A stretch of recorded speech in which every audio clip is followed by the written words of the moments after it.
इवें ये जो दुनिया रूपी भवसागर है, ਇਹਦਾ तरण का इको एक ही आसरा वो सत संगत है। और जिहड़ी सत संगत है ये सारे ही शुभ गुणों की माँ है। जिन्ने भी गुण ने ये सत संगत विचों ही प्राप्त होंदे ने। अज संगरांद का दिहाड़ा है। बाहरी तौर ते मौसम में जो तब्दीली आउंदी है उसनूं संगरांद का नाम दिता जाता है। संगरांद का मतलब संक्रांति भी है। मौसम दे विच तब्दीली आउंदी है क्योंकि सूरज एको रुत अनेक, नानक करते के कीते वेस। सूरज एक है, वो सूरज तो ही कई रुत्तां बणियां ने। सूरज अपनी एक रास तो जो दूजी रास विच जांदा है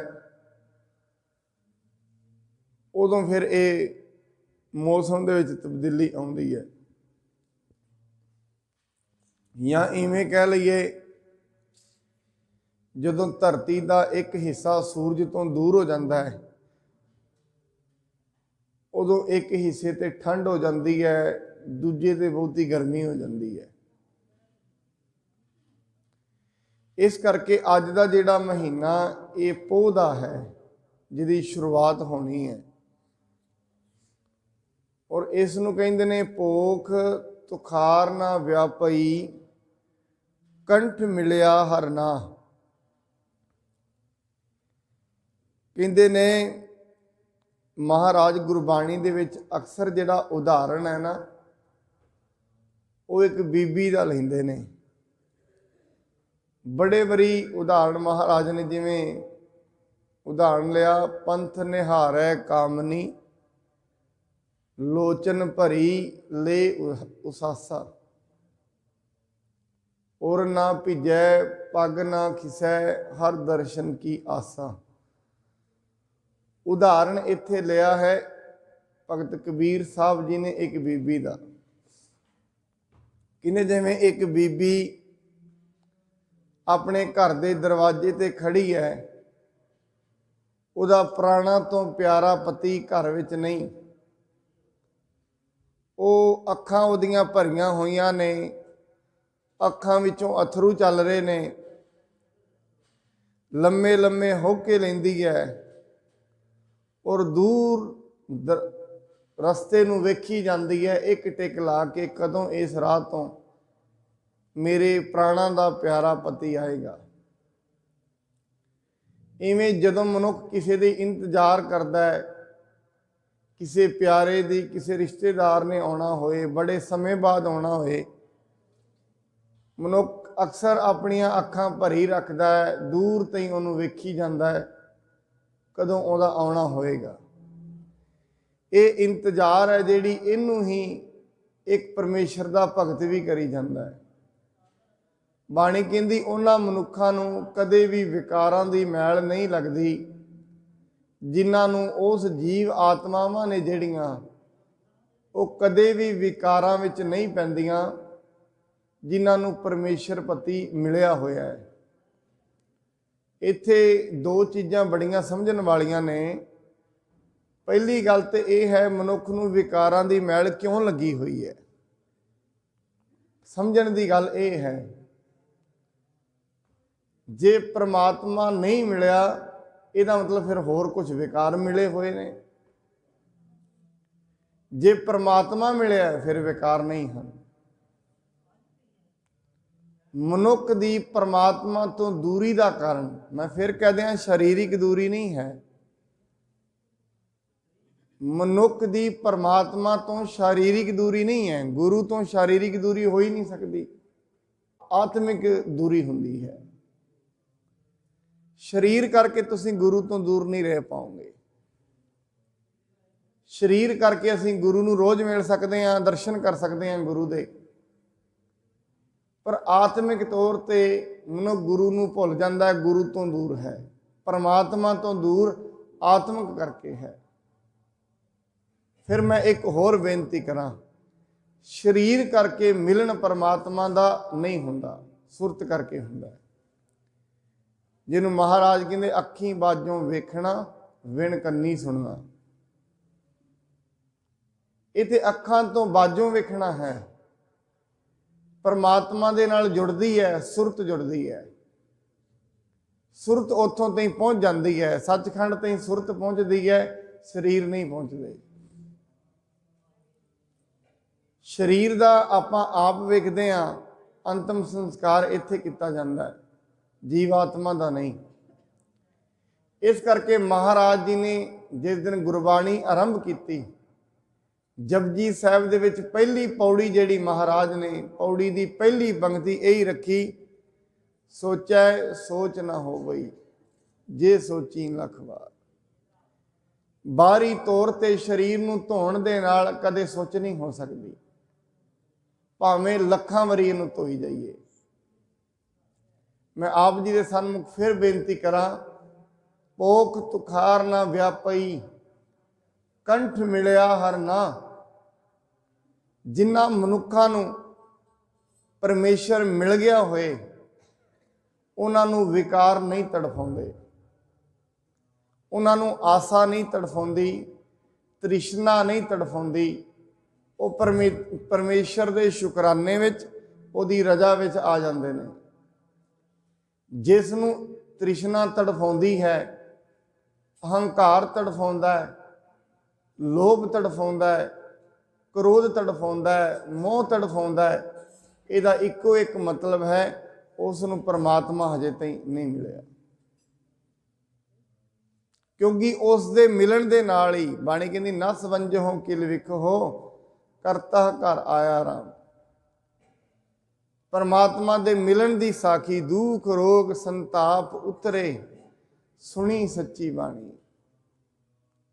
जिस दिन वो मिलता है, उस दिन मनुख के दुख चले जाते हैं, उसका दरिद्र खत्म हो जाता है। हजे तई दुख है, इसका मतलब मनुख परमेश्वर तई नहीं पहुंचा। और साध संगत मनुख नूं कई बारी इवें लगता है उसका दुख सिर्फ ते सिर्फ माया करके है। मैं बड़ी बारी ये बेनती करदा, मनुख नूं ऐसा लगता है उस दे दुखी होने का कारण उस कोल समाजिक इज्जत नहीं है, उस दे दुखी होने का कारण उस कोल समाजिक तौर ते पदार्थ नहीं हैं। पर गुरबाणी कहती ऐसा नहीं है।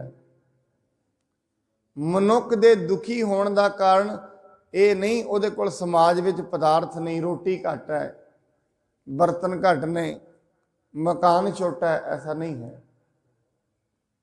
इस दे दुखी होने का कारण ये नहीं इहदी समाज विच कोई इज्जत नहीं करता, ये नहीं है। मनुख दे दुखी होने का कारण इस कोल परमात्मा दे गुण सत संतोख ते दया नहीं है, ताम परेशान है। संतोख नहीं है, दया नहीं है, धर्म नहीं है, तां करके परेशानी है। महाराज कहते पोख तुखार ना व्यापई कंठ मिलिया हर नाह। मन विद्या चरनार बिंद दर्शन लगड़ा साह। क्योंकि उस परमात्मा का उहदा जिहड़ा मन है परमात्मा के दर्शनां दे विच लग्या हुंदा है, उहदी तांग विच लग्या हुंदा है, तां करके विकार उस तक नहीं पहुँचते। और साध संगत मैं एक होर बेनती करा, जिस दिन बाणी आरंभ हुंदी है 12 माह दी, चेत गोविंद आराध्य होवै आनंद कणा। ये आरंभता यदि चेत तो है, और चेत विच कहंदे मिलिया नहीं है जे मिल जाए, आराध्या नहीं है जे आराध लिया जाए। महाराज कहते जे तू परमात्मा नूं आराध लेगा फिर की तेरे अंदर बदलाव आएगा। कहते चेत गोविंद आराध्य होवै आनंद कणा, आनंद ज्यादा हो जाएगा, जिंदगी जिउण का आनंद आ जाएगा। कुछ ना ਹੁੰਦਿਆਂ भी आनंद आ जाएगा। जे परमात्मा नहीं है फिर बहुत कुछ ਹੁੰਦਿਆਂ भी जिंदगी दुखी हो जाती है। जे परमात्मा है फिर कई बारी साध संगत अद्धी रोटी ते मनुख खुश हो जाता। मैं तो याद आउंदा है जिन्हां दे हिरदियां दे विच परमात्मा वसदा सी उन्हां बीबियां ने मन्नू नूं इह कहा, मन्नू साडी दातरी असी मन्नू दे सोए, ज्यों ज्यों मन्नू वढदा असी दूण सवाए होए। ਜਿਹੜੇ ਬੀਬੀਆਂ ਜਿਹਨੂੰ परमात्मा मिलिया होया मोह तो उत्ते होई हुई है जिहदी सुरती, ਬੱਚਿਆਂ ਦੇ ਗਲਾਂ ਵਿੱਚ ਹਾਰ ਪੈਂਦੇ ਨੇ, ਵੱਢ ਕੇ ਚੀਰ ਕੇ ਹੱਡਾਂ ਦੇ ਪਾ ਦਿੰਦੇ ਨੇ ਗਲ ਦੇ ਵਿੱਚ, ਤੇ ਸ਼ਾਮ ਨੂੰ ਗੁਰੂ ਅੱਗੇ ਬੇਨਤੀ ਕਰਦੀਆਂ ਨੇ, ਗੁਰੂ ਅੱਜ ਦਾ ਦਿਨ ਤੁਹਾਡੀ ਕਿਰਪਾ ਦੇ ਨਾਲ ਬੜਾ ਵਧੀਆ ਲੰਘਿਆ, ਰਾਤ ਆਈ ਹੈ, ਕਿਰਪਾ ਕਰਨਾ ਤੁਹਾਡੀ ਮਿਹਰਾਮਤ ਦਾ ਸਦਕਾ ਚੰਗੀ ਤਰ੍ਹਾਂ ਬਤੀਤ ਹੋ ਜਾਏ। ਇਹਦਾ ਮਤਲਬ ਇਹ ਹੈ ਜਿਹੜਾ ਸਿੱਖੀਜ਼ਮ ਹੈ, ਗੁਰੂ ਨਾਨਕ ਦਾ ਸਿਧਾਂਤ ਪਦਾਰਥਾਂ ਦੇ ਅਭਾਵ ਨੂੰ ਦੁੱਖ ਨਹੀਂ ਮੰਨਦਾ। ਪਦਾਰਥਾਂ ਦਾ ਅਭਾਵ ਦੁੱਖ ਹੋ ਸਕਦਾ ਹੈ ਦੂਜੇ ਮਤਾਂ ਵਾਸਤੇ। ਦੂਜੇ ਮਤ ਮਤਾਂਤਰ ਇਹ ਕਹਿੰਦੇ ਨੇ ਜਿਹਦੇ ਕੋਲ ਦੁਨੀਆ ਵਿੱਚ ਪਦਾਰਥ ਹੀ ਨਹੀਂ ਖਾਣ ਜੋਗੇ, ਜਿੰਨੇ ਵੱਧ ਤੋਂ ਵੱਧ ਖਾਧਾ ਹੀ ਨਹੀਂ ਉਹਨੇ ਜ਼ਿੰਦਗੀ ਜੀ ਨਹੀਂ। ਚਾਰਵਾਕ ਇਹ ਗੱਲ ਕਹਿੰਦਾ। ਪਰ ਗੁਰੂ ਨਾਨਕ ਕਹਿੰਦੇ ਨੇ ਜਿਹਨੇ ਜ਼ਿੰਦਗੀ ਵਿੱਚ ਪਰਮਾਤਮਾ ਨੂੰ ਨਹੀਂ ਪਾਇਆ ਉਹਨੇ ਜ਼ਿੰਦਗੀ ਜੀ ਨਹੀਂ, ਗਵਾ ਕੇ ਗਿਆ ਹੈ। ਕਿਉਂਕਿ ਮਨੁੱਖ ਦੀ ਜ਼ਿੰਦਗੀ ਦਾ ਪ੍ਰਯੋਜਨ ਪਰਮਾਤਮਾ ਨੂੰ ਮਿਲ ਜਾਣਾ ਹੈ। ਉਹ ਵੱਖਰੀ ਗੱਲ ਹੈ ਆਪਣੇ ਪ੍ਰਯੋਜਨ ਤੋਂ ਕਿਤੇ ਦੂਰ ਜਾਈ ਜਾਏ। ਜਿੰਨੀਆਂ ਵੀ ਚੀਜ਼ਾਂ ਨੇ ਦੁਨੀਆ ਤੇ, ਜੋ ਕੁਝ ਵੀ ਬਣਿਆ ਇਹਦੀ ਇੱਕ ਮੰਜ਼ਿਲ ਹੈ। ਇਹ ਮਨੁੱਖੀ ਸਰੀਰ ਹੈ, ਇਸ ਦੀ ਇੱਕ ਮੰਜ਼ਿਲ ਹੈ। ਮਨੁੱਖੀ ਸਰੀਰ ਇੱਕ ਦਿਨ ਚੱਲਦਾ ਚੱਲਦਾ ਚੱਲਦਾ ਇਹਨੇ ਖਾਕ ਵਿੱਚ ਚਲਾ ਜਾਣਾ ਹੈ। ਇਹਦੀ ਮੰਜ਼ਿਲ ਹੀ ਖਾਕ ਹੈ। ਜਿਹੜੀ ਚੀਜ਼ ਤੋਂ ਜੰਮੀ ਹੁੰਦੀ ਹੈ ਉਹਦੇ ਵਿੱਚ ਉਹਨੇ ਮਿਲਣਾ ਹੁੰਦਾ ਹੈ। ਸਰੀਰ ਖਾਕ ਤੋਂ ਜਨਮਿਆ, ਮਿੱਟੀ ਤੋਂ ਜਨਮਿਆ, ਤੇ ਇਹਨੇ ਮਿੱਟੀ ਵਿੱਚ ਮਿਲਣਾ ਹੈ। ਜਦੋਂ ਤਾਈਂ ਮਿੱਟੀ ਨੂੰ ਨਹੀਂ ਮਿਲੇਗਾ ਸਮਝੋ ਇਸ ਦੀ ਮੰਜ਼ਿਲ ਪੂਰੀ ਨਹੀਂ ਹੋਈ। ਪਰਮਾਤਮਾ ਮਨੁੱਖ ਜਿਹੜਾ ਹੈ ਇਹਦੀ ਜਿਹੜੀ ਜੀਵ ਆਤਮਾ ਹੈ ਪਰਮਾਤਮਾ ਦੀ ਜੋਤ ਤੋਂ ਮਿਲੀ ਹੈ, ਜੋਤ ਤੋਂ ਬਣੀ ਹੈ। ਜਿਸ ਦਿਨ ਇਹ ਜੋਤ ਦੇ ਵਿੱਚ ਜੋਤ ਨਹੀਂ ਹੋ ਜਾਏਗੀ ਉਦੋਂ ਤਾਈਂ ਮੰਜ਼ਿਲ ਪੂਰੀ ਨਹੀਂ ਹੁੰਦੀ। ਦੁਬਾਰਾ ਇਹਨੂੰ ਆਉਣਾ ਪੈਂਦਾ ਹੈ। ਜਦੋਂ ਤਾਈਂ ਪ੍ਰਕਾਸ਼ ਦੇ ਵਿੱਚ ਪ੍ਰਕਾਸ਼ ਨਹੀਂ ਮਿਲ ਜਾਂਦਾ ਉਦੋਂ ਦੀ ਕੁਝ ਵੀ ਨਹੀਂ ਹੈ। ਇਸ ਦੀ ਮੰਜ਼ਿਲ ਪ੍ਰਕਾਸ਼ ਹੈ, ਚੱਲ ਅੰਧੇਰੇ ਵਿੱਚ ਰਹੀ ਹੈ। ਜਿਸ ਦਿਨ ਇਹ ਪ੍ਰਕਾਸ਼ ਨੂੰ ਮਿਲ ਜਾਏਗੀ, ਗਿਆਨ ਨੂੰ ਮਿਲ ਜਾਏਗੀ, ਉਸ ਦਿਨ ਪੂਰੀ ਹੋ ਜਾਏਗੀ ਮੰਜ਼ਿਲ। ਇਸ ਕਰਕੇ ਮਨੁੱਖ ਦੀ ਕੋਈ ਮੰਜ਼ਿਲ ਹੈ, ਉਹਦੀ ਕੋਈ ਮੰਜ਼ਿਲ ਹੈ, ਔਰ ਉਹ ਮੰਜ਼ਿਲ ਨੂੰ ਪ੍ਰਾਪਤ ਕਰਨ ਵਾਸਤੇ ਇਹ ਪਹਿਲਾ ਕਦਮ ਹੈ ਸਤ ਸੰਗਤ ਵਿੱਚ ਆਉਣਾ। ਪਹਿਲਾ ਕਦਮ ਹੈ। ਇੱਥੇ ਪਤਾ ਤੇ ਲੱਗਿਆ ਨਾ ਮੰਜ਼ਿਲ ਹੈ। ਮਹਾਰਾਜ ਬਾਣੀ ਦੇ ਵਿੱਚ ਕਹਿੰਦੇ ਨੇ ਪਰਮਾਤਮਾ ਨੇ ਕਈਆਂ ਨੂੰ ਤੇ ਇਕਨਾਂ ਨੂੰ ਸਭ ਸੋਝੀ ਆਈ, ਇੱਕ ਫਿਰਦੇ ਬੇਪਰਵਾਹ। ਇਕਨਾਂ ਨੂੰ ਸੋਝੀ ਆ ਗਈ ਮੇਰੀ ਜ਼ਿੰਦਗੀ ਦੀ ਮੰਜ਼ਿਲ ਕੀ ਹੈ, ਇੱਕ ਹਜੇ ਵੀ ਬੇਪਰਵਾਹ ਫਿਰਦੇ ਨੇ। ਇੱਕ ਮਨੁੱਖ ਐਸੇ ਨੇ ਜਿਹਨੂੰ ਜ਼ਿੰਦਗੀ ਦੇ ਵਿੱਚ ਉਹਦਾ ਸਮਾਂ ਲੰਘ ਰਿਹਾ ਹੈ, ਸਵਾਸ ਜਾਈ ਜਾ ਰਹੇ ਨੇ, ਕੋਈ ਪਰਵਾਹ ਨਹੀਂ। ਨਾ ਕਦੀ ਸਤ ਸੰਗਤ ਕੀਤੀ ਹੈ, ਨਾ ਕਦੇ ਕੋਈ ਬਾਣੀ, ਨਾ ਕਦੇ ਕੋਈ ਪਰਮੇਸ਼ਰ ਦਾ ਨਾਮ ਹੀ ਜਪਿਆ। ਜਿਸ ਨੇ ਅੱਜ ਤੱਕ ਕੋਈ ਪਰਮੇਸ਼ਰ ਦਾ ਨਾਮ ਨਹੀਂ ਜਪਿਆ ਇਹਦਾ ਮਤਲਬ ਇਹ ਹੈ ਉਹਦੀ ਜਿਹੜੀ ਕਿਸ਼ਤੀ ਹੈ ਹਜੇ ਤੁਰੀ ਨਹੀਂ। ਜਿਹਨੇ ਪਰਮੇਸ਼ਰ ਦਾ ਨਾਮ ਨਹੀਂ ਜਪਿਆ ਅਤੇ ਸ਼ੁਰੂਆਤ ਹੀ ਨਹੀਂ ਕੀਤੀ ਇਹਦਾ ਮਤਲਬ ਇੱਥੇ ਖਾਲੀ ਤੁਰਿਆ ਫਿਰਦਾ, ਜ਼ਿੰਦਗੀ ਬੇਕਾਰ ਚਲੀ ਗਈ। ਜੇ ਬਾਣੀ ਤੇ ਇਹ ਵੀ ਕਹਿੰਦੀ ਹੈ, ਐਸੀ ਗੱਲ ਨਹੀਂ ਜੇ ਅੱਜ ਵੀ ਜਪਣਾ ਸ਼ੁਰੂ ਕਰ ਦਵੇਂ ਜ਼ਿੰਦਗੀ ਫਿਰ ਮੋੜੇ ਤੇ ਆ ਜਾਏਗੀ, ਉਹਦੀ ਕਿਰਪਾ ਹੋ ਸਕਦੀ ਹੈ। ਕਿਉਂਕਿ ਸਾਧ ਸੰਗਤ ਉਹ ਜਿੱਦਣ ਉਤਾਰਨ ਤੇ ਆਉਂਦਾ ਹੈ, ਪਾਰ ਉਤਾਰਾ ਕਰਦਾ ਹੈ, ਵੱਡੇ ਵੱਡੇ ਪਾਪੀਆਂ ਨੂੰ ਉਤਾਰ ਦਿੰਦਾ।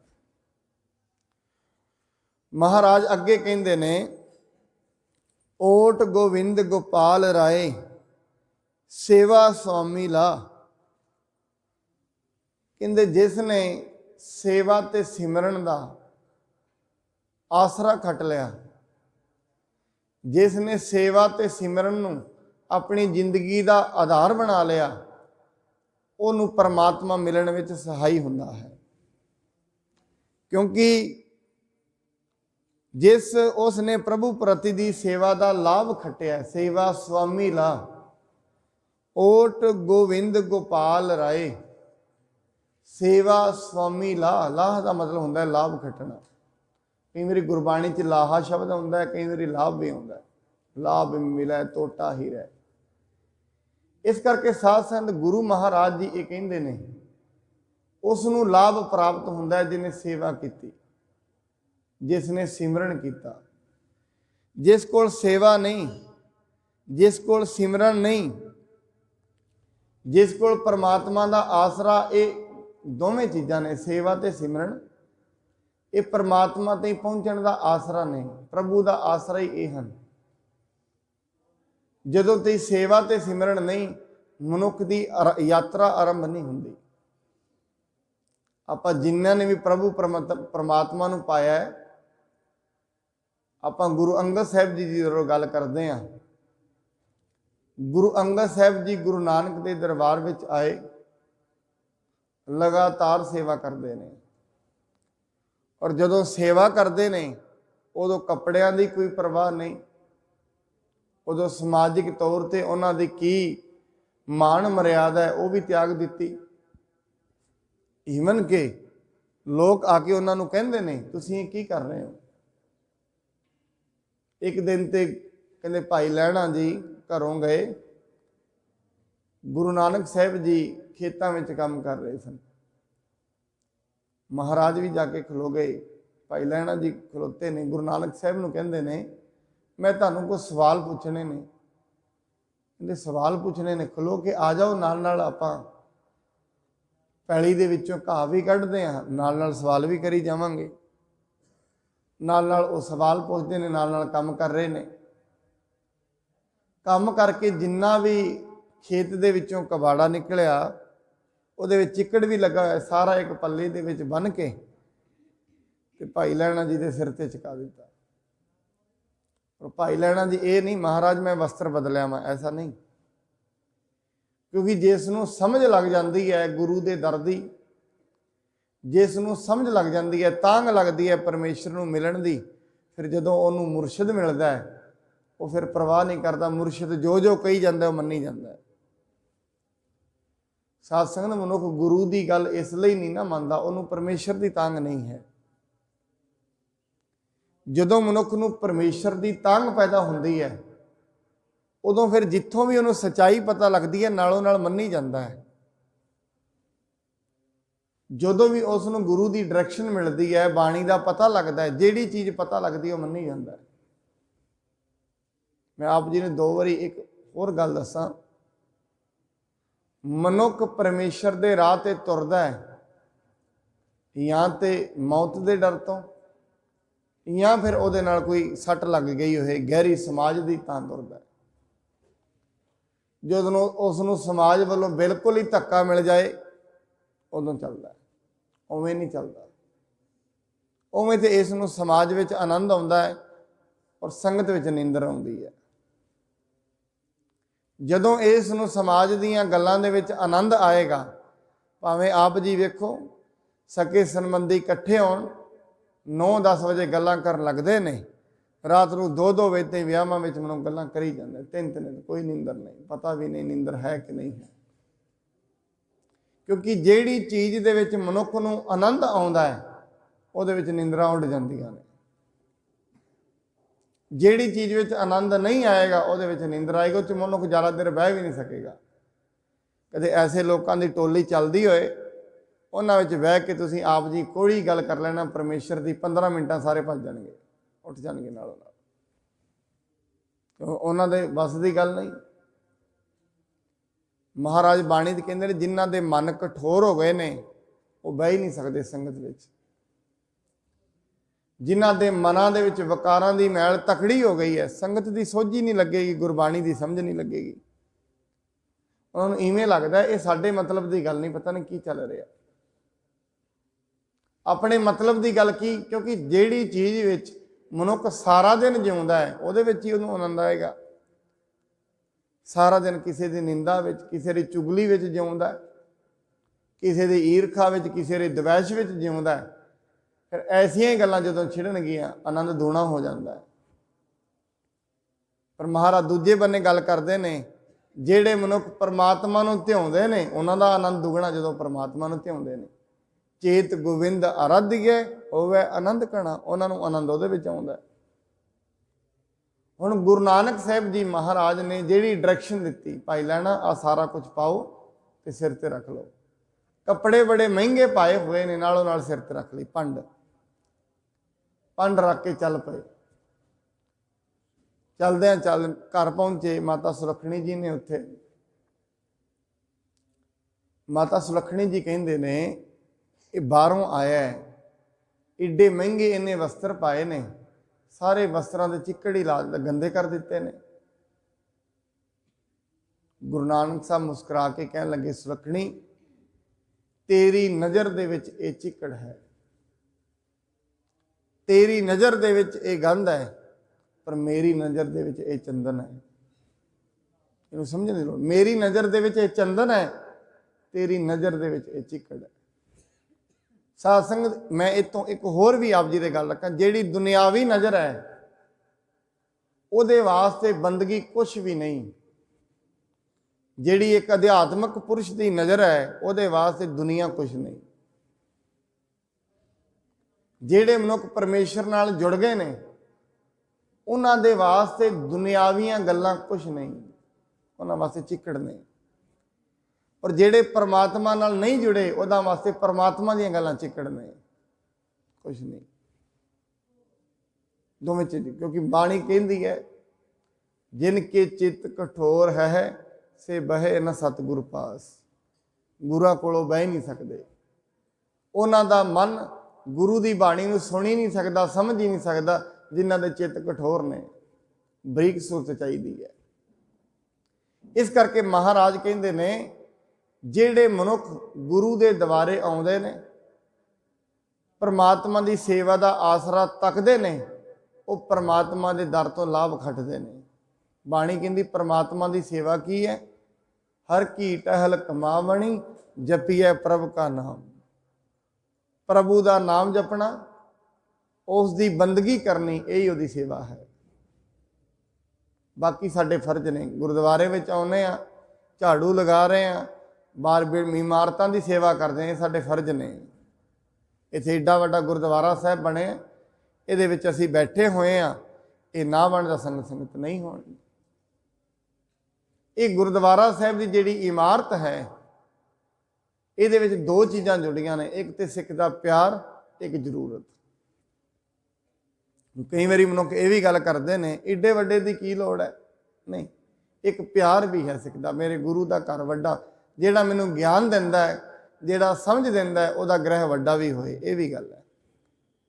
ਦੂਜੀ ਚੀਜ਼ ਜੁੜੀ ਹੋਈ ਹੈ ਜ਼ਰੂਰਤ, ਜਿਹਨੂੰ ਗੁਰੂ ਨਾਨਕ ਸਾਹਿਬ ਜੀ ਨੇ ਸ਼ੁਰੂਆਤ ਕੀਤੀ, ਜਿਹਨੂੰ ਵੀ ਗੁਰੂ ਨਾਨਕ ਸਾਹਿਬ ਨੇ ਜਿਹਦਾ ਵੀ ਪਾਰ ਉਤਾਰਾ ਕੀਤਾ, ਉਹਨੂੰ ਇੱਕੋ ਹੀ ਗੱਲ ਕਹਿੰਦੇ ਹੁੰਦੇ ਸੀ, ਜਾ ਕੇ ਘਰ ਧਰਮਸ਼ਾਲਾ ਬਣਵਾ। ਆਪਣੇ ਪਿੰਡ ਵਿੱਚ ਧਰਮਸ਼ਾਲਾ ਬਣਵਾਵੀਂ। ਤਾਂ ਗੁਰੂ ਨਾਨਕ ਸਾਹਿਬ, ਭਾਈ ਗੁਰਦਾਸ ਜੀ ਕਹਿੰਦੇ ਨੇ, ਘਰ ਘਰ ਅੰਦਰ ਧਰਮਸ਼ਾਲ ਹੋਵੇ ਕੀਰਤਨ ਸਦਾ ਵਸੂਆ। ਮੈਂ ਆਪ ਜੀ ਦੇ ਸਾਹਮਣੇ ਬੇਨਤੀ ਕਰਾਂ, ਜੇ ਅੱਜ ਵੀ ਜਿਸ ਦਿਨ ਵੀ ਸਮਾਜ ਵਿੱਚ ਬਦਲਾਅ ਆਏਗਾ, ਉਸ ਦਿਨ ਘਰ ਘਰ ਵਿੱਚ ਧਰਮਸ਼ਾਲਾ ਬਣੀਆਂ ਹੋਣਗੀਆਂ। ਜਿਸ ਦਿਨ ਵੀ ਇਹ ਦੁਨੀਆ ਬਦਲੇਗੀ, ਹਰੇਕ ਮਨੁੱਖ ਦੇ ਘਰ ਕੀਰਤਨ ਹੋਇਆ ਕਰੇਗਾ ਸਵੇਰੇ ਸ਼ਾਮ, ਹਰੇਕ ਦੇ ਘਰ। ਕੀਰਤਨ ਦਾ ਮਤਲਬ ਪ੍ਰਭੂ ਦੀ ਬੰਦਗੀ। ਜਿਹੜੇ ਘਰ ਦੇ ਵਿੱਚ ਹਜੇ ਤਾਈਂ ਰੋਜ਼ ਕਥਾ, ਜਿਹਦੇ ਘਰ ਦੇ ਵਿੱਚ ਰੋਜ਼ ਗੁਰਬਾਣੀ ਨਹੀਂ ਪੜ੍ਹੀ ਜਾਂਦੀ ਦੋਵੇਂ ਟਾਈਮ, ਹਜੇ ਤਾਈਂ ਘਰ ਧਰਮਸ਼ਾਲਾ ਨਹੀਂ ਬਣਿਆ, ਅਜੇ ਤੇ ਗੁਰੂ ਤੋਂ ਬੜੀ ਦੂਰ ਹੈ ਉਹ। ਜਿਹੜੇ ਮਨ ਦੇ ਵਿੱਚ ਔਰ ਜਿਹਦੇ ਗ੍ਰਹਿ ਦੇ ਵਿੱਚ, ਜਿੱਥੇ ਉਹ ਰਹਿੰਦਾ ਹੈ, ਮਹਾਰਾਜ ਜੀ ਨੇ ਕਿਹਾ ਜਿਸ ਦਿਨ ਇਹ ਦੋਵੇਂ ਚੀਜ਼ਾਂ ਹੋ ਜਾਣਗੀਆਂ, ਹਰੇਕ ਹਿੰਦੁਸਤਾਨੀ ਜਿੱਥੇ ਵੀ ਰਹਿੰਦਾ ਹੈ, ਭਾਵੇਂ ਹਿੰਦੂ ਹੈ, ਭਾਵੇਂ ਮੁਸਲਮਾਨ ਹੈ, ਕੋਈ ਵੀ ਹੈ, ਜਦੋਂ ਆਪਣੇ ਘਰ ਦੇ ਵਿੱਚ ਬਹਿ ਕੇ ਰੋਜ਼ ਪਰਮੇਸ਼ਰ ਦਾ ਨਾਮ ਲਏਗਾ, ਦੋਵੇਂ ਟਾਈਮ, ਮੁਸਲਮਾਨ ਤੇ 5 ਟਾਈਮ ਲੈਂਦਾ, ਜੇ ਉਹ ਦੋਵੇਂ ਟਾਈਮ ਪਰਮੇਸ਼ਰ ਦਾ ਨਾਮ ਲੈਣਾ ਸ਼ੁਰੂ ਕਰ ਦਿੱਤਾ, ਉਸ ਦਿਨ ਸਮਝੋ ਬਦਲਾਅ ਆਉਣਾ ਸ਼ੁਰੂ ਹੈ। ਬਾਣੀ ਕਹਿੰਦੀ ਦੇਖੋ ਭਾਈ ਗਿਆਨ ਕੀ ਆਈ ਅੰधी, ਸਭੈ ਉਡਾਨੀ ਭ੍ਰਮ ਕੀ ਟਾਟੀ, ਰਹਿ ਨਾ ਮਾਇਆ ਬੰਦੀ। ਜਿਸ ਦਿਨ ਪਰਮਾਤਮਾ ਦੇ ਗਿਆਨ ਦਾ ਪ੍ਰਕਾਸ਼ ਹੁੰਦਾ ਹੈ, ਸਾਧ ਸੰਗਤ ਯਾਦ ਕਰਨਾ, ਉਸ ਦਿਨ ਅੰਧੇਰਾ ਆਪਣੇ ਆਪ ਹੀ ਭੱਜ ਜਾਂਦਾ ਹੈ। ਹਨੇਰੇ ਨੂੰ ਕਹਿਣ ਦੀ ਲੋੜ ਨਹੀਂ, ਤੂੰ ਜਾ। ਇੱਕ ਵਾਰੀ ਹਨੇਰੇ ਤੇ ਪ੍ਰਕਾਸ਼ ਦੀ ਆਪਸ 'ਚ ਲੜਾਈ ਹੋ ਗਈ, ਪਰਮਾਤਮਾ ਦੇ ਦਰਬਾਰ ਵਿੱਚ ਗਏ, ਪਰਮਾਤਮਾ ਨੂੰ ਜਾ ਕੇ ਕਹਿੰਦੇ ਨੇ, ਹਨੇਰਾ ਕਹਿੰਦਾ ਮੈਨੂੰ ਚਾਨਣਾ ਬੜਾ ਤੰਗ ਕਰਦਾ ਹੈ, ਜਿੱਥੇ ਵੀ ਉਹ ਆਉਂਦਾ ਮੈਨੂੰ ਭੱਜਣਾ ਪੈਂਦਾ ਹੈ। ਚਾਨਣੇ ਨੂੰ ਬੁਲਾਇਆ ਗਿਆ, ਪ੍ਰਕਾਸ਼ ਨੂੰ, ਕਹਿੰਦੇ ਤੂੰ ਬੜਾ ਪਰੇਸ਼ਾਨ ਕਰਦਾ ਹੈ ਅੰਧੇਰੇ ਨੂੰ। ਚਾਨਣਾ ਕਹਿੰਦਾ ਮਹਾਰਾਜ ਮੈਂ ਤੇ ਆਤੀ ਅੰਧੇਰਾ ਵੇਖਿਆ ਹੀ ਨਹੀਂ, ਮੈਂ ਨਹੀਂ ਕਿਸੇ ਨੂੰ ਖਰਾਬ, ਮੈਂ ਤੇ ਵੇਖਿਆ ਹੀ ਨਹੀਂ, ਮੈਂ ਤੇ ਜਦੋਂ ਆਉਣਾ ਉੱਥੇ ਕੁਝ ਵੀ ਨਹੀਂ ਹੁੰਦਾ, ਪ੍ਰਕਾਸ਼ ਹੀ ਪ੍ਰਕਾਸ਼ ਹੁੰਦਾ ਹੈ। ਕਹਿੰਦਾ ਇਹਦਾ ਮਤਲਬ ਇਹ ਹੈ ਜਿੱਥੇ ਪ੍ਰਕਾਸ਼ ਹੁੰਦਾ ਹੈ ਉੱਥੇ ਹਨੇਰੇ ਦੀ ਗੁੰਜਾਇਸ਼ ਨਹੀਂ ਹੈ, ਜਿੱਥੇ ਗਿਆਨ ਹੁੰਦਾ ਹੈ ਉੱਥੇ ਈਰਖਾ ਦੀ ਗੁੰਜਾਇਸ਼ ਨਹੀਂ ਹੈ, ਮਿੱਤਰ ਉੱਥੇ ਵੈਰੀ ਦੀ ਗੁੰਜਾਇਸ਼ ਨਹੀਂ ਹੈ, ਉੱਥੇ ਸਿਰਫ ਦਇਆ ਹੈ, ਉੱਥੇ ਸੰਤੋਖ ਹੈ, ਉੱਥੇ ਸੰਜਮ ਹੈ। ਅੱਜ ਦੀ ਦੁਨੀਆ ਦੇ ਵਿੱਚ ਸਭ ਤੋਂ ਜਿਹੜਾ ਮਾੜਾ ਕੰਮ ਹੋਇਆ, ਮਨੁੱਖ ਦਾ ਸੰਜਮ ਭੱਜਿਆ ਗਿਆ ਹੈ। ਨਾ ਤੇ ਖਾਣ ਵਿੱਚ ਸੰਜਮ ਰਿਹਾ ਹੈ, ਖਾਣ ਵਿੱਚ ਸੰਜਮ ਨਾ ਹੋਣ ਕਰਕੇ ਸਰੀਰ ਖਰਾਬ ਹੁੰਦੇ ਜਾ ਰਹੇ ਨੇ, ਮਨੁੱਖ ਦਾ ਖਾਣੇ ਤੋਂ ਸੰਜਮ ਹਟ ਗਿਆ। ਸਵਾਦ ਦੇ ਹਿੱਤ ਖਾਂਦਾ, ਕਦੀ ਕੁਝ ਖਾ ਲੈਂਦਾ, ਕਦੀ। ਜਦੋਂ ਮਨੁੱਖ ਸਵਾਦ ਹਿੱਤ ਖਾਣ ਲੱਗ ਜਾਏਗਾ, ਸਰੀਰ ਖਰਾਬ ਹੁੰਦਾ ਚਲਾ ਜਾਏਗਾ। ਜਿਹੜੇ ਮਨੁੱਖ ਸਰੀਰ ਨੂੰ ਜਿਉਂਦਾ ਰੱਖਣ ਲਈ ਖਾਂਦੇ ਨੇ, ਉਹ ਫਿਰ ਸਰੀਰ ਦੀ ਸਮਝੋ ਸੇਵਾ ਕਰ ਰਹੇ ਨੇ। ਅੱਜ ਮਨੁੱਖ ਸਵਾਦ ਦੇ ਹਿੱਤ ਖਾਂਦਾ ਹੈ। ਇੱਕ ਵਿਆਹ ਵਿੱਚ ਚਲਿਆ ਜਾਏ, ਕਿੰਨੇ ਵਿਅੰਜਨ ਬਣੇ ਹੁੰਦੇ ਨੇ, ਕਿੰਨੇ ਪ੍ਰਕਾਰ ਦੀ ਉੱਥੇ ਮਿਠਾਈ ਬਣੀ ਹੈ, ਔਰ ਫਿਰ ਸਾਰਿਆਂ ਨੂੰ ਇਹ ਖਾਏਗਾ। ਹੁਣ ਜਿੰਨੇ ਪਦਾਰਥ ਖਾਧੇ ਨੇ, ਸਾਰਿਆਂ ਨੂੰ ਮਿਲਾ ਕੇ ਉਹਨਾਂ ਵਿੱਚ ਟੋਟਲ ਵੇਖਿਆ ਜਾਏ, ਕੋਈ ਸ਼ਕਤੀ ਵੀ ਨਹੀਂ ਹੈ ਜਿਹੜਾ ਸਰੀਰ ਨੂੰ ਠੀਕ ਰੱਖ ਸਕੇ। ਅੱਜ ਤੇ ਮਨੁੱਖ ਐਸੇ ਐਸੇ ਖਾਣੇ ਖਾ ਰਿਹਾ ਹੈ ਜਿਨ੍ਹਾਂ ਖਾਣਿਆਂ ਦੇ ਵਿੱਚ ਕੋਈ ਸ਼ਕਤੀ ਵੀ ਨਹੀਂ, ਸਿਰਫ ਪੇਟ ਦਾ ਤੇ ਜੀਭ ਦਾ ਸਵਾਦ ਹੈ, ਪੇਟ ਨੂੰ ਭਰਦਾ ਹੈ, ਜੀਭ ਦਾ ਸਵਾਦ ਹੈ। ਇਸ ਕਰਕੇ ਜਦੋਂ ਮਨੁੱਖ ਦਾ ਸੰਜਮ ਚਲਾ ਜਾਂਦਾ ਹੈ, ਸੰਜਮ ਚਲਾ ਗਿਆ ਸਮਝੋ ਸਭ ਗਿਆ, ਸਰੀਰ ਤੇ ਗਿਆ। ਜਦੋਂ ਮਨੁੱਖ ਦਾ ਸੌਣ ਦਾ ਸੰਜਮ ਚਲਾ ਜਾਏ, ਫਿਰ ਧਨ ਵੀ ਗਿਆ। ਜਿਹੜੇ ਮਨੁੱਖ ਬਹੁਤੇ ਸੌਣ ਲੱਗ ਜਾਂਦੇ ਨੇ, ਆਲਸੀ ਹੋ ਜਾਂਦੇ ਨੇ, ਉਦਮ ਘਟ ਜਾਂਦਾ ਹੈ, ਧਨ ਵੀ ਚਲਾ ਜਾਂਦਾ ਹੈ। ਜਿਨ੍ਹਾਂ ਕੋਲ ਸੌਣ ਦਾ ਸੰਜਮ ਗਿਆ, ਸਮਝੋ ਪਰਮਾਤਮਾ ਵੀ ਗਿਆ, ਸਭ ਕੁਝ ਚਲਾ ਜਾਂਦਾ, ਉੱਥੇ ਕੁਝ ਨਹੀਂ ਰਹਿ ਜਾਂਦਾ। ਇਸ ਕਰਕੇ ਅੱਜ ਦੀ ਦੁਨੀਆ ਦੇ ਵਿੱਚ ਸੰਤੋਖ ਨਹੀਂ ਰਿਹਾ। ਦੂਜੀ ਗੱਲ ਸੰਤੋਖ, ਇੱਕ ਮਨੁੱਖ, ਮੈਂ ਕਈ ਵਾਰੀ ਇਹ ਕਹਿੰਦਾ, ਇੱਕ ਮਨੁੱਖ ਦੀ ਡੈਡਲਾਈਨ ਕੀ ਹੈ, ਕਿੰਨੀ ਮਾਇਆ ਲੈਣੀ ਚਾਹੁੰਦਾ ਪਰਮਾਤਮਾ ਕੋਲ, ਇਹ ਪਹਿਲਾਂ ਡਿਸਾਈਡ ਕਰੇ। ਇੱਕ ਮਨੁੱਖ ਪਰਮਾਤਮਾ ਜੀ ਦੇ ਸਾਹਮਣੇ ਪ੍ਰਗਟ ਹੋ ਜਾਏ ਔਰ ਇਹਨੂੰ ਪੁੱਛੇ ਤੈਨੂੰ ਕਿੰਨਾ ਕੀ ਚਾਹੀਦਾ ਹੈ, ਇਹਨੇ ਡਿਸਾਈਡ ਨਹੀਂ ਕੀਤਾ ਹੋਇਆ। ਨਹੀਂ, ਕਿਸੇ ਮਨੁੱਖ ਨੇ ਆਪਣੀ ਜ਼ਿੰਦਗੀ ਵਿੱਚ ਕੋਈ ਲਾਈਨ ਥੋੜੀ ਨਾ ਖਿੱਚੀ ਹੈ ਵੀ ਪਰਮਾਤਮਾ ਮੈਨੂੰ 50 ਕਰੋੜ ਦੇ ਦੇਗਾ ਤੇ ਬਸ ਮੈਂ ਸ਼ਾਂਤ। ਨਹੀਂ, ਇਹ ਸ਼ਾਂਤ ਹੋਣ ਵਾਲਾ ਨਹੀਂ ਹੈ, ਸੰਤੋਖ ਹੈ ਹੀ ਨਹੀਂ।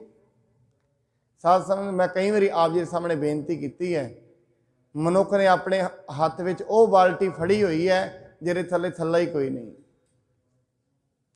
ਰੋਜ਼ ਜਿਵੇਂ ਬੀਬੀਆਂ ਪਾਣੀ ਕੱਢਦੀਆਂ ਨੇ ਖੂਹ ਵਿੱਚੋਂ, ਪਾਣੀ ਥੱਲੇ ਗਿਆ, ਬਾਲਟੀ ਥੱਲੇ ਜਾਂਦੀ ਹੈ, ਸਾਰੀ ਬੀਬੀਆਂ ਲੈ ਕੇ ਘਰ ਚਲੀ ਗਈਆਂ, ਇੱਕ ਨੂੰ ਪੁੱਛਦੇ ਨੇ ਤੇਰੀ ਬਾਲਟੀ ਨਹੀਂ ਭਰੀ? ਉਹਨੇ ਬਾਹਰ ਬਾਲਟੀ ਨੂੰ ਕੱਢਿਆ, ਕਹਿੰਦੇ ਸਵੇਰ ਦੀ ਲੱਗੀ ਆ, ਹਜੇ ਤੈਂ ਤੇ ਭਰੀ ਨਹੀਂ।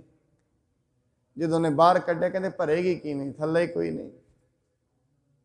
ਇਸ ਕਰਕੇ ਸਾਧ ਸੰਗਤ, ਮਨੁੱਖ ਜਵਾਨੀ ਤੋਂ ਲੈ ਕੇ ਬਜ਼ੁਰਗੀ ਵਿੱਚ ਆ ਜਾਂਦਾ ਹੈ, ਬਜ਼ੁਰਗੀ ਤੇ ਆਉਂਦਿਆਂ ਵੀ ਉਹਦੀਆਂ ਇੱਛਾਵਾਂ ਪੂਰੀਆਂ ਨਹੀਂ ਹੁੰਦੀਆਂ। ਇੱਛਾ ਬੜੀ ਤਕੜੀ ਬਜ਼ੁਰਗੀ ਤਾਈਂ 60-65 ਸਾਲ ਦਾ ਹੋ ਜਾਂਦਾ, 75 ਸਾਲ ਦਾ। ਗੁਰੂ ਤੇਗ ਬਹਾਦਰ ਜੀ ਕਹਿੰਦੇ ਨੇ ਕਈ ਵਾਰੀ 70-75 ਸਾਲ ਦੇ ਹੋ ਕੇ ਵੀ ਮਨੁੱਖ ਨੂੰ ਸੁੱਝਦਾ ਹੀ ਨਹੀਂ। ਬਿਰਧ ਭਇਓ ਸੁਝੈ ਨਹੀਂ, ਕਾਲ ਪਹੁੰਚਿਓ ਆ। ਉਧਰੋਂ ਕਾਲ ਨੇੜੇ ਆ ਜਾਂਦਾ, ਇਹਨੂੰ ਰੱਬ ਸੁਝਦਾ ਹੀ ਨਹੀਂ। ਕਿਉਂ? ਸੰਤੋਖ ਨਹੀਂ ਹੈ, ਤ੍ਰਿਸ਼ਨਾ ਵਿੱਚ ਲੱਗਿਆ ਹੋਇਆ ਹੈ।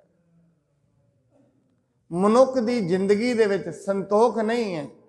ਸੰਜਮ ਨਹੀਂ ਹੈ, ਤਾਂ ਹੀ ਕਰਕੇ ਜਿਹਦੀ ਜ਼ਿੰਦਗੀ ਵਿੱਚ ਸੰਤੋਖ ਨਹੀਂ, ਜਿਹਦੀ ਵੀ ਜ਼ਿੰਦਗੀ ਵਿੱਚ ਸੰਜਮ ਨਹੀਂ, ਉਹਦੀ ਜ਼ਿੰਦਗੀ ਵਿੱਚ ਪਰਮੇਸ਼ਰ ਵੀ ਨਹੀਂ।